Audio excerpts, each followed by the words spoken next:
Aminata, avec les femmes pour les femmes. Femmes et paix, femmes et foyer. Femmes au cœur du développement économique et social. À vous la parole. Sissi Aminata, ce programme est de Search for Common Ground avec l'appui de l'USAID. Chères auditrices et auditeurs, merci et bienvenue à l'écoute de votre magazine Sissi Aminata.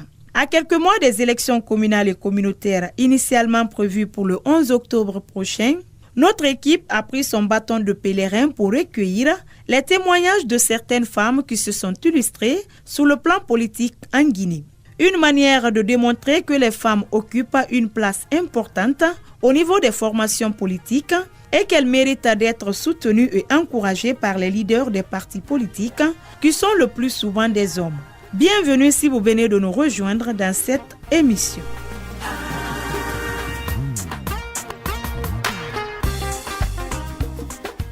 Au niveau des états-majors des partis politiques, les femmes représentent de grandes mobilisatrices.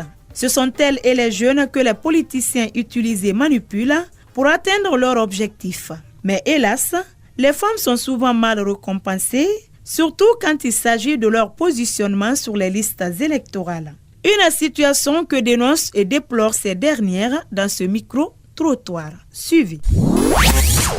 Vous savez que dans nos partis politiques, c'est vrai, c'est les femmes qui sont les grandes mobilisatrices. Elles mobilisent plus que les hommes, c'est elles qui chantent, c'est elles qui dansent, c'est elles qui font tout. Mais quand on dit que c'est les élections, on dit qu'il faut faire les listes des candidats, les femmes, elles se retrouvent au bas de la liste. Et voilà aussi un des problèmes. Nous disons que les états-majors des partis politiques doivent respecter le quota au moins de 30% que le code électoral demande. Quand tu vas demander aux politiciens, ils vont dire on n'a pas de femmes capables. Et voilà là où nous avons le problème.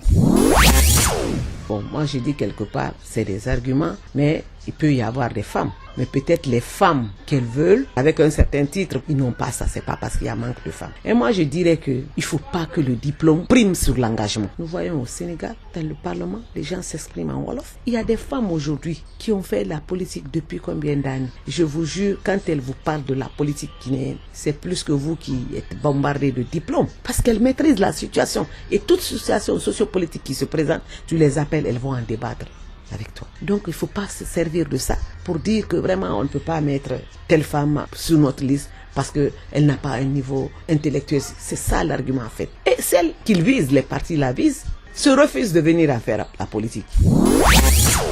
Il y a beaucoup de raisons qui freinent l'implication des femmes dans le mouvement politique. Il y a des raisons socioculturelles parce que c'est un milieu généralement masculin. Les hommes n'ont pas tendance à toujours faire beaucoup d'ouverture pour les femmes.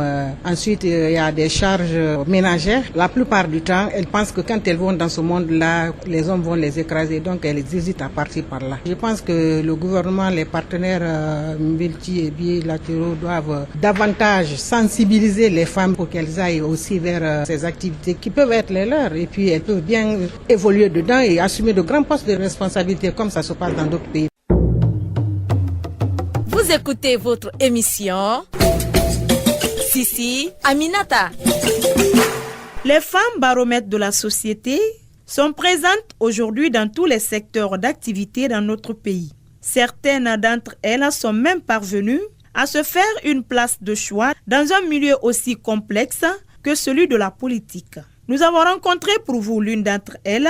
Il s'agit de l'honorable Galika Tuganlo, qui a été longtemps secrétaire général du PEDN, Parti de l'Espoir et du Développement National. Aujourd'hui, elle est députée à l'Assemblée nationale. Suivez l'entretien. La Guinée s'achemine vers des élections locales et nous avons constaté qu'au niveau des états-majors des partis politiques, il y a peu de femmes intellectuelles. Donc du coup, les partis refusent de respecter le quota, soit disant qu'ils n'ont pas de femmes capables. Qu'est-ce que vous pensez de cela? C'est un argument.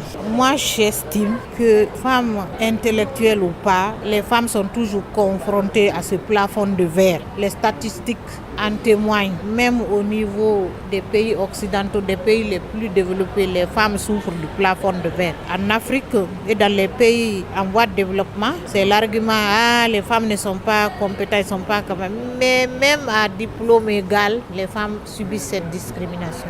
Donc il faut qu'on revoie les stratégies, étayer l'acquis, voir d'autres stratégies pour que les femmes elles-mêmes se donnent la main pour pouvoir progresser. Il faut qu'on s'organise. C'est pourquoi au niveau du Parlement guinéen, nous avons le Forum des femmes parlementaires de Guinée, dont je suis la secrétaire générale. Nous sommes organisés avec un plan d'action stratégique appuyé par le PNUD, le NDI pour pouvoir vraiment atteindre nos objectifs. Au niveau du Parlement panafricain également, je suis dans le groupe du Parlement des femmes parlementaires africaines où nous défendons les mêmes idéaux. Vous savez, il y a le protocole à la Charte africaine des droits de l'homme et des peuples relatif aux droits des femmes qui a tout un arsenal pour pouvoir relever le droit des femmes. Donc ce protocole doit être domestiqué dans les pays, domestiqués ici, à les inclure dans nos législations nationales pour pouvoir octroyer beaucoup plus de droits aux femmes pour qu'on puisse sortir de l'ornière. Cela est très important. Mais qu'à cela ne tienne, il faut que les femmes aussi soient solidaires entre elles, que nous nous soutenions partout où nous sommes. Si nous ne nous donnons pas la main, on ne peut pas atteindre les résultats escomptés.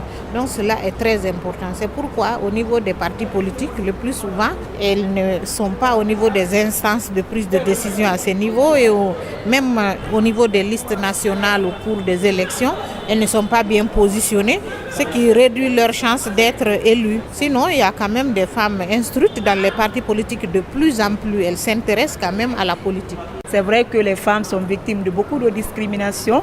Quel message vous avez, quel encouragement vous avez pour vos sœurs? Je demanderai aux femmes de redoubler d'ardeur, de ne jamais baisser les bras, de ne jamais se décourager. En plus de la persévérance, qui est un coup de pouce au destin, il faut la solidarité entre les femmes. Soutenons-nous là où nous sommes. Quand on veut obtenir quelque chose, aujourd'hui nous sommes plus de 50% de la population guinéenne. Ça veut dire que lorsque nous sommes solidaires entre nous, nous pouvons réussir tout ce que nous voudrons. Mais s'il y a un manque de solidarité, cela ne nous permet pas d'avancer. Vous écoutez votre émission Sissi Aminata. Place à présent à notre rubrique La vedette du jour. Aujourd'hui, nous y avons comme invitée une jeune dame, longtemps porte-parole du cadre de concertation des femmes en filles des partis politiques. Fatima Camara, malgré son jeune âge, se bat aujourd'hui pour que les femmes aient leur mot à dire sur l'échiquier politique guinéen. Découvrons ensemble notre vedette du jour.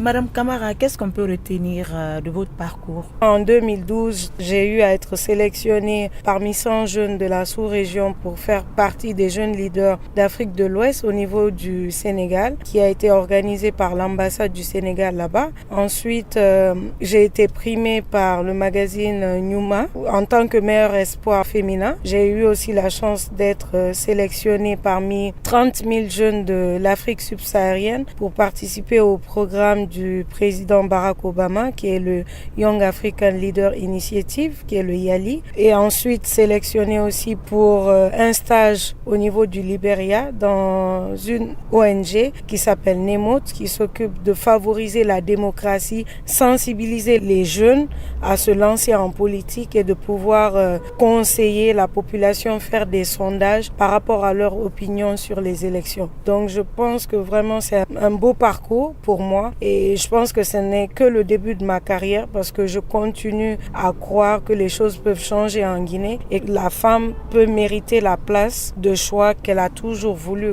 dans notre pays. Et sur le plan des études? Alors sur le plan des études, je suis née en Éthiopie, j'ai étudié là-bas, ensuite je suis venue en Côte d'Ivoire, j'ai fait CE2, CM1 là-bas, ensuite je suis venue en Guinée, j'ai une maîtrise en droit privé de l'université générale Lansana Conté. Ensuite, je suis allée me former en langue anglaise au Ghana, où j'ai fait 1 an là-bas. Ensuite, je suis allée à Dakar pour faire des études en marketing. Vous avez fait des études de droit. Pourquoi aujourd'hui vous avez décidé d'intégrer une formation politique? Qu'est-ce qui vous a motivé? Je me suis lancée en politique parce que mon leader m'avait vraiment fait réaliser pour changer les choses dans ce pays, il faut aller en politique. C'est vrai que je n'étais pas très convaincue à l'époque et je pensais vraiment que la politique c'était pour les vieux, pas pour nous les jeunes. Mais grâce à un atelier que j'avais assisté du NDI, je me suis rendu compte que c'était la place qu'il me fallait pour changer les choses dans notre pays. Pour changer la vision que tout le monde a sur les femmes,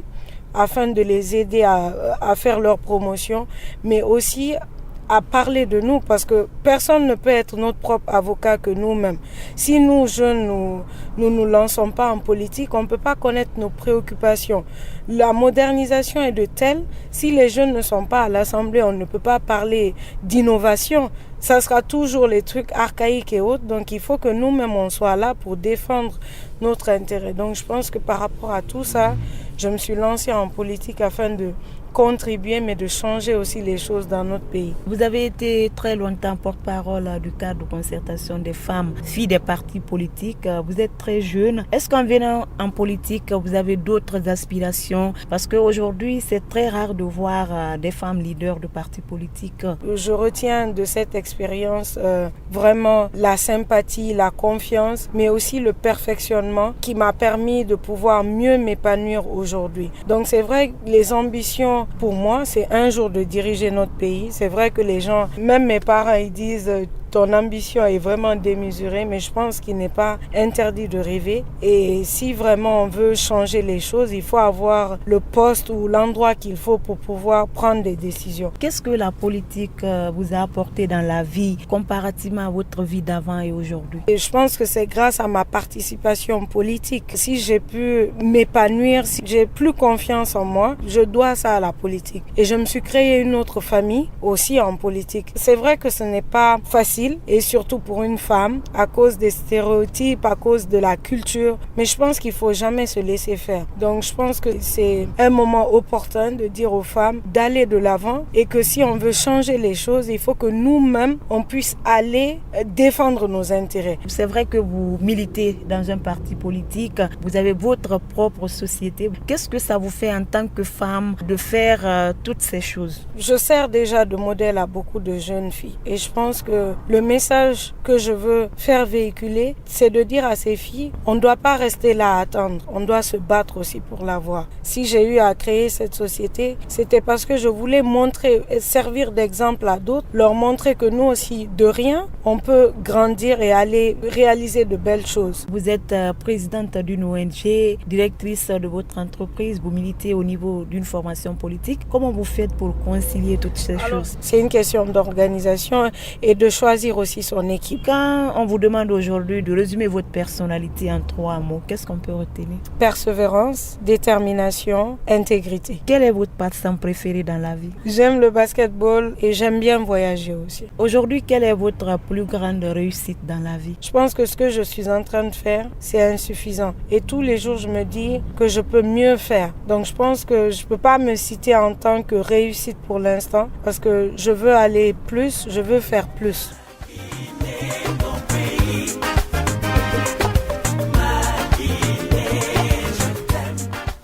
Voilà, chères auditrices et auditeurs, comment on se quitte au compte de cet autre numéro de votre émission Sissi Aminata. Je vous laisse avec ces 2 questions. Quelle place occupent les femmes dans la vie sociopolitique guinéenne? Quelles sont les attentes des femmes vis-à-vis des prochaines élections locales? Appelez-nous vite au 622 05 05 33 ou envoyez-nous un SMS au 622 31 39 81. Mes chères dames, quand on veut, on peut. Allez les femmes! Vous voulez réagir à cette émission? Envoyez-nous un SMS au 622 31 39 81 ou appelez-nous au 622 05 05 33. Vous pouvez également nous envoyer un mail sur guinea@sfcg.org ou nous suivre sur notre adresse Facebook Search for Common Ground Guinée. Sissi Aminata, avec les femmes pour les femmes. Sissi Aminata, avec les femmes pour les femmes. Femmes et paix, femmes et foyer. Femmes au cœur du développement économique et social. À vous la parole. Sissi Aminata, ce programme est de Search for Common Ground avec l'appui de l'USAID